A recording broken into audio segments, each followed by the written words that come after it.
Curious George-Boxcar Derby.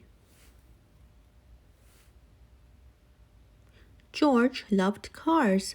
He loved riding in cars, washing cars, and playing with toy cars too. George and Ally liked to race them on his toy racetrack. They were outside playing when Bill rode by on his bicycle. "If you like cars, you should come watch me race today on Boysenberry Hill," Bill said. He showed the man with the yellow hat a newspaper ad about the Boxcar Derby that afternoon. George was curious. The man spotted Bill's boxcar next door. "Wow, Bill, did you build that all on your own?" "I sure did, all by myself," said Bill. That gave George and Ally an idea.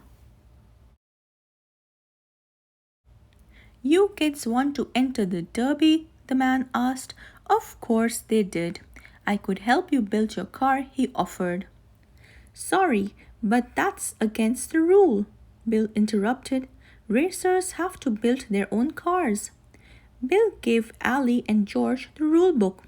It included everything they needed to know about the derby and building their very own boxcar. "The race starts this afternoon at 2 o'clock sharp," Bill told them. "You two better get to work," the man said. "Feel free to borrow anything you see around the house, and good luck." George and Ally looked at the rule book. Luckily, it had lots of pictures.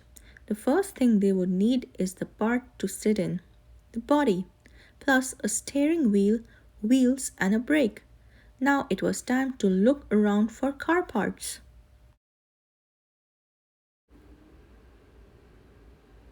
George borrowed the man's blue wagon. They could use that to carry car parts. They would have to hurry.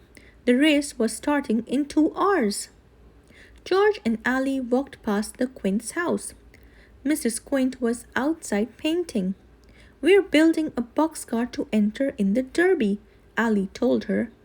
"Well, help yourself to anything you might see in my yard," Mrs. Quint said, before going inside.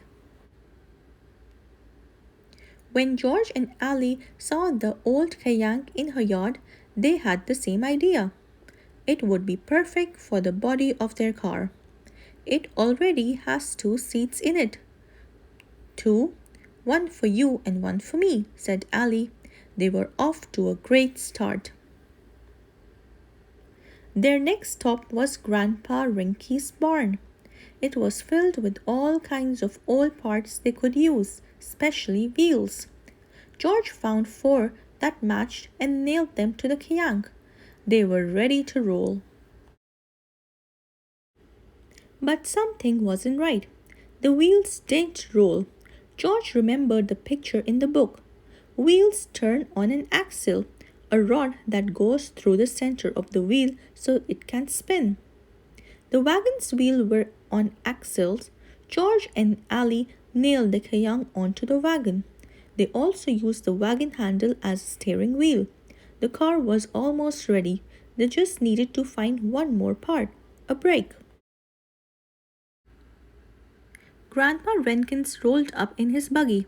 "Hey kids, the race starts in 10 minutes. Are you ready?" "Oh no," cried Ally.